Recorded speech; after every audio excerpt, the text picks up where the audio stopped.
Good morning, class 11th. Today our topics in physics, Hooke's law.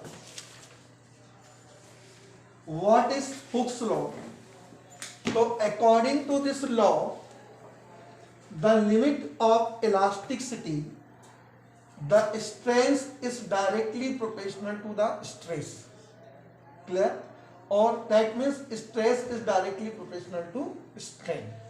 We are removing the sign of proportionally. We are take a constant, proportionally constant. Is take we have E. So E is equal to stress upon strain. E is called modulus of elasticity. That is the Hooke's law कि जब आप किसी भी elastic body पर elastic की limitation of elastic मतलब elastic limit तक क्या अप्लाई करते हो, स्ट्रेस. क्या अप्लाई करते हो, स्ट्रेस.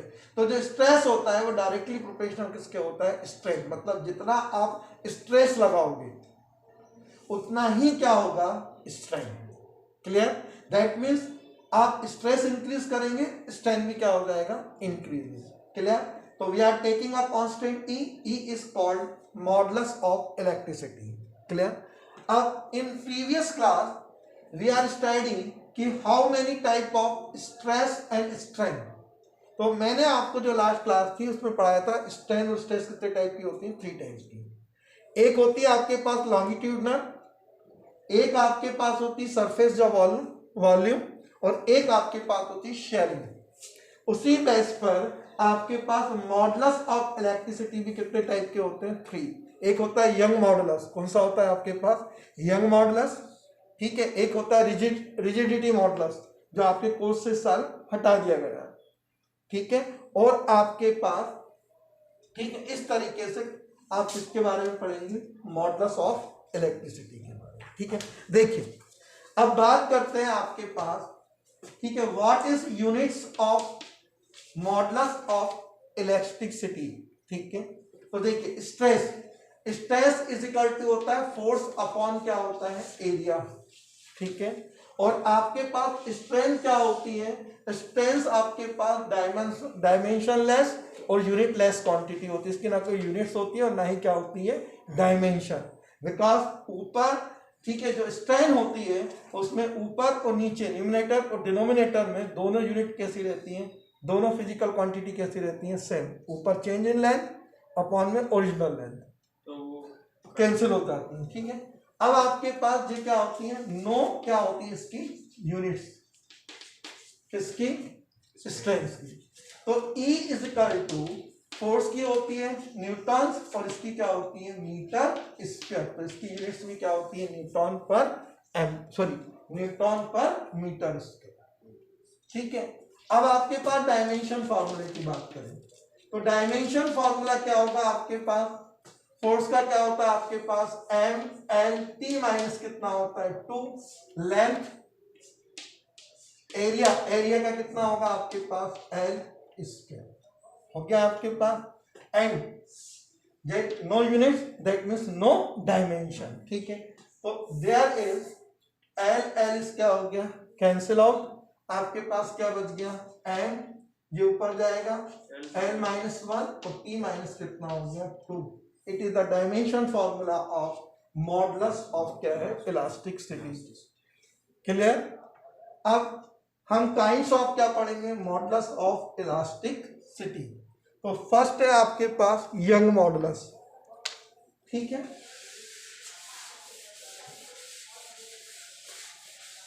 आपके पास है यंग मॉडुलस. क्या है आपके पास, यंग मॉडुलस. ठीक है. ठीक है. अब आपके पास यंग मॉडुलस क्या होता है, इसको देखिए.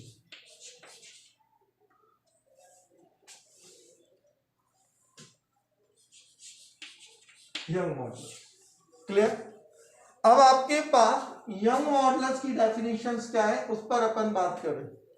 ठीक है. मैंने आपको बताया कि स्ट्रेन और स्ट्रेस कितने टाइप के होते हैं, 3 टाइप्स के. कितने टाइप्स के होते हैं, 3. एक होता है लॉन्गिट्यूडनल, एक आपके पास कौन सा होता है, वॉल्यूम. ठीक है, या अपन क्या बोलते हैं, नॉर्मल. और एक आपके पास क्या होता है, शेयरिंग. ठीक है। तो इस बेस पर आपके पास इलास्टिसिटी मॉडुलस भी कितने टाइप के होते हैं? 3 टाइप के। एक होता है आपके पास यंग मॉडुलस, जो किससे रिलेटिव होता है? लॉन्गिट्यूडनल से। एक आपके पास होता है वर्क मॉडुलस, वो कैसे रिलेटेड होता है? वॉल्यूम से। और एक आपके पास होता है मॉडुलस ऑफ रिजिडिटी, ये किससे रिलेटेड होता है? आपके पास शेयरिंग से। तो मॉडुलस ऑफ रिजिडिटी आपके कोर्स से, सिलेबस से इस साल रिमूव कर दिया है, सिर्फ ओनली दिस ईयर। ठीक है, चलिए देखिए। अब आपके पास किसकी बात चल रही है? Young modulus. Young modulus actually होता क्या है? तो आपके पास देखिए यंग मॉडुलस, जिसको अपन कैसे रिप्रेजेंट करते हैं? बाय से। किससे रिप्रेजेंट करते हैं? बाय से। ये हो गया आपके पास। ठीक है, मॉडुलस की डेफिनेशन में अभी मैंने आपको पढ़ाया, ऊपर क्या होता है? स्ट्रेस, नीचे क्या होती है? स्ट्रेन। तो ये होता है लॉन्गिट्यूडनल स्ट्रेस अपॉन लॉन्गिट्यूडनल क्या होती है आपके पास? Strain. Clear? The ratio of longitudinal stress upon longitudinal क्या होती है? Strain is called Young modulus. Clear? The ratio of longitudinal क्या होती है? स्ट्रेस अपॉन लॉन्गिट्यूडनल क्या होती है? Young modulus we are define the ratio of longitudinal stress upon longitudinal strain is called young modulus. Clear? अब देखिए आपके पास longitudinal stress is equal to क्या होता है? Force upon area. हो गया। और longitudinal strain is equal to क्या होता है आपके पास? Change in length upon original length. तो चेंज इन लेंथ कितनी हो गई? एल, और ओरिजिनल लेंथ कितनी हो गई? Capital L. Put this value here. Clear? तो that is F upon A and L by L. Clear? Any doubts? This L move to the first step. तो there is F into capital L upon A into कितना हो गया? L. ये किसका formula आ गया आपके पास? Young modulus. क्लियर? अब how can we define the Young modulus? कैसे डिफाइन करेंगे हम इसको? ठीक है, इसको यंग मॉडुलस को। तो आपको एल, ओरिजिनल लेंथ कितनी रखना है आपको? 1। एरिया कितना रखना है आपको? 1। चेंज इन लेंथ कितना रखना है आपको? 1। हो गया। तो आपके पास y इज इक्वल टू क्या होगा? f। f क्या है? फोर्स। क्लियर? अब आप कैसे डिफाइन करेंगे कि आपके पास, ठीक है, ध्यान से सुनिएगा, है कि कैसे अपन डिफाइन करते हैं यंग मॉडुलस को। Young modulus is numerically equal to the deforming force. कौन सा force? Deforming force when the length of the wire is कितनी है? 1।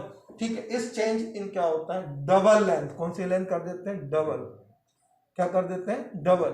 ठीक है, किसी वायर की यूनिट लेंथ को डबल करने के लिए चेंज हुआ, बढ़ती है वो।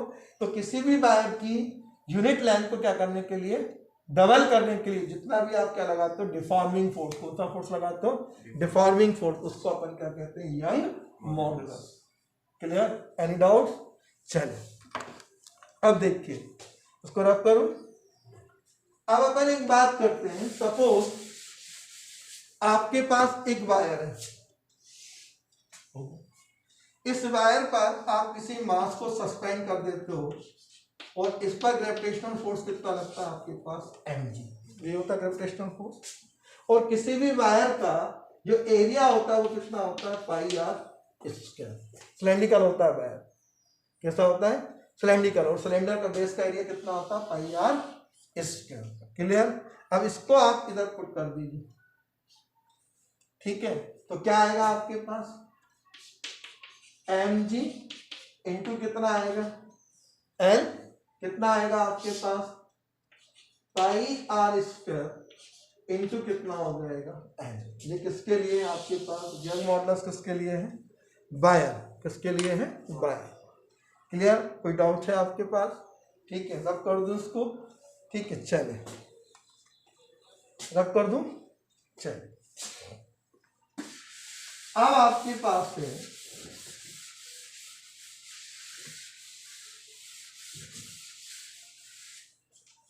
ठीक, नेक्स्ट आपके पास है स्ट्रेस एंड स्ट्रेन ग्राफ।